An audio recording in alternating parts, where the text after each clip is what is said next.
Hello, this is Bianca Westwood from Gillette Soccer Saturday on Sky Sports, and you are listening to the V2 Football Podcast.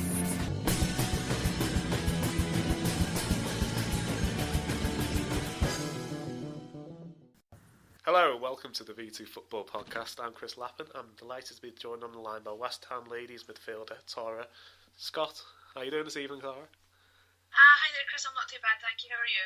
Oh, very well. Did you have a happy New Year? Yeah, happy New Year to you too. Yeah. Did you have a fun Christmas? I was working, unfortunately. Oh.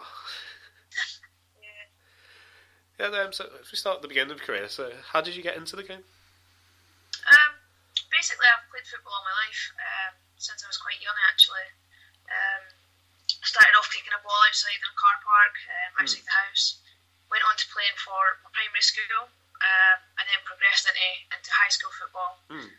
From there, my coaches basically pushed me into joining club football up in Edinburgh, where I joined Hutchinson Hibernian FC, Newriston, and I also played for Scotland Elite Squad. Yeah.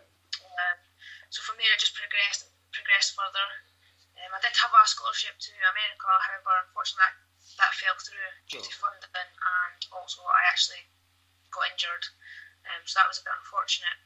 However, I find myself here now playing for West Ham, and it's probably one of the best teams I've played for, to be honest. Yeah, so how did the move to West Ham come about? Basically, I got based out here in London. I'm in the Royal Air Force, so work brought me to London, and I just inquired at West Ham, had a trial and stuff, got signed, and that's brought me to where I am now. So, from what I've read on the website, are you mostly in the reserve team at the moment?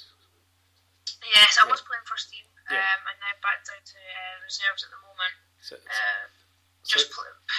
Basically getting a bit more game time, match fitness, as I was out for about 9 months previous. Yeah.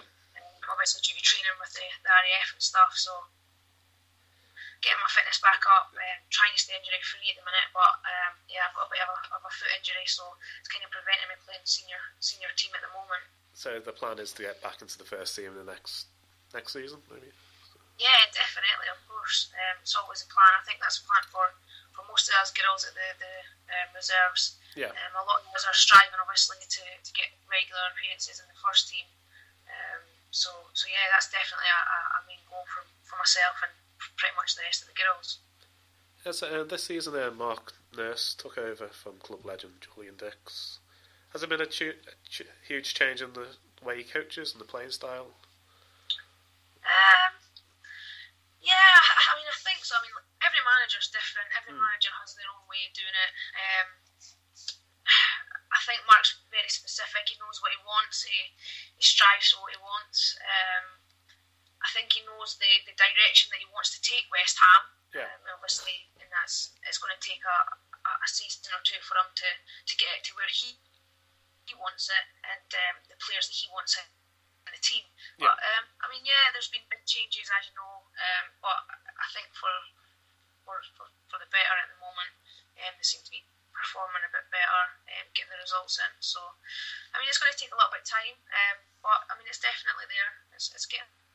Yeah, so 6th place finished last season. You're currently 8th. So, what will be a good season? I think top 5 would be great. Yeah. Maybe overachieving perhaps slightly, but you've got to aim big to obviously motivate yourselves to get there. So top 5 would be great. I think Mark would be pretty happy with that, to be honest. Yeah, so apart from yourself, who else in the West Ham reserve should the fans look out for? Just getting through to the first team in the future. Sasha Kelly's one of them. Yeah. One of the other midfielders that's up there. Liv Simmons has just went up to the first team as well. Yeah. She's started to get some time up there. So two players that are quite big and should look out for. Danny Silito as well, very good player. All right. Comes in at the back. Okay, so I've got the first listener's question. Matty asks, with the growth of women's football over the last few years, how much has it affected the next generation of players? Massively, massively. I think opportunity for girls these days is much wider and a much bigger opportunity than what it was back in my day. To be honest, naturally, 10, 12 years ago. So it's come on leaps and bounds, and it's opening up to girls from a very young age at a very high level. So we're producing a lot better quality at younger ages, and it's bringing it through, obviously, right up to national team. So yeah, I think it's a massive change, but a step in the right direction. But we just need to keep that going. Yeah, so with the likes of Stephanie Houghton and Fara Williams being appointed MBEs and Lucy Bronze being nominated Sports Personality of the Year, it must be amazing times to be involved in the women's game with young players having proper female heroes like in the past. Yeah, of course. It's a massive honour to be playing at the level that I'm playing at the moment, especially I'm 25 now, so getting on a bit, haven't I? So yeah, I mean, playing in the Premier League with West Ham is great. Playing at the level that I'm playing is great. Keeps me fit, keeps me motivated. It's great character building, team building, and obviously it gives younger girls something to look up to aspire to. For obviously it gives them that motivation to be like Lucy Bronze, your Kelly Smiths, your Kim Littles. I mean, all of the kind of players. So I mean, yeah, I think it's great that women's football's starting to get recognised a lot more. We just need to keep building on that and progressing the game a little bit further. So do you think the women's game can maintain its World Cup high in the next coming years? Yeah, definitely. If anything, it's only going to get better. Yeah. I think that in order for us to sort of compete with the bigger teams and the sort of your USAs, your France, your Germany, we really do need to sort of take our football to a professional level in this country. We need to get invested in. We need to get that money in, because the difference between training 5 days a week and being a close-knit team to a team training maybe just 2 or 3 times a week, it's a massive difference. You can see the difference in quality, the quickness of the passes, the quickness of your thinking, your forward thinking. I mean, it's massive. So I think that the more professional teams that we can get in this country, the better.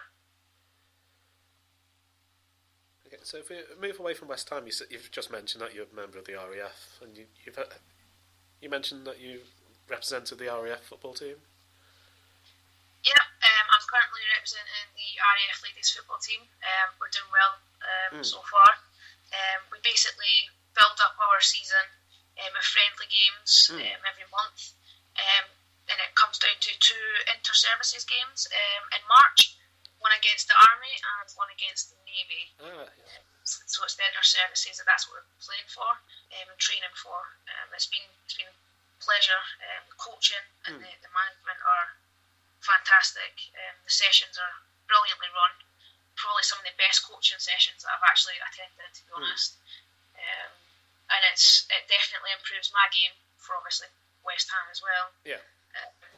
So it's to be involved in 2 really, really well-run teams is great for me, for my experience of building my game and sort of improving myself to get where I want to be. And it's also a great honour to represent my, obviously, Royal Air Force.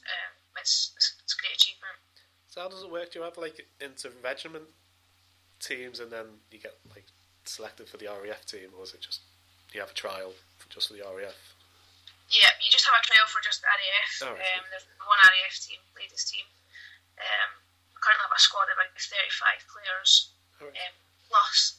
But only, I think, 21 players have been selected for the actual RAF representative team to play in the inter-services.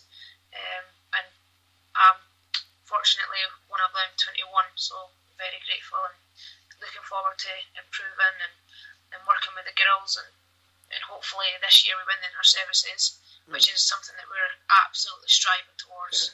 And it's definitely achievable. It's a great squad. And I think we'll give the Army and the Navy a run for their money, to be honest, so it's one to look out for. So I've got one last listener's question before we finish. Ash asks, what advice would you give to aspiring young girls wanting to get into the game? Get involved. The more football that you're playing is definitely the better for you. You need to play regular. Try and get yourself into top flight teams. Play as much as you can, train as much as you can. But most of all, you need to enjoy it. Enjoy yourself, have fun, go out there, learn new skills, learn new drills, practice. Just throw yourself at it. The more committed that you are, the better it'll be for yourself, and you can quite possibly make a career out of it. Yeah. Who knows these days? But yeah, I mean, definitely come along, see some of the top teams playing, your Chelseas, your Arsenals, your Fulhams. Come along to a West Ham game, see the girls play. Come speak to us, get some advice if that's what you'd like. But yeah, I definitely think that the more football that you play, the more you get involved, the better that you will become, and the further that you will take yourself. Okay, so before we finish, do you want to plug any social media? If you'd just like to, if you'd like to see anything in the West Ham Ladies, then please do feel free to visit our website, westhamladies.co.uk. Obviously on Twitter as well. Also, the RAF Ladies Representative Twitter is available to keep up with our games and stuff.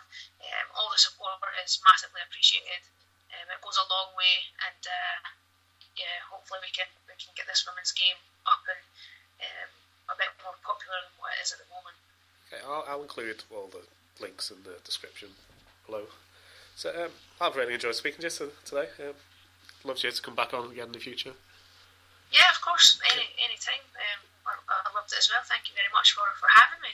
Hello, this is Bianca Westwood from Gillette Soccer Saturday on Sky Sports, and you are listening to the V2 Football Podcast.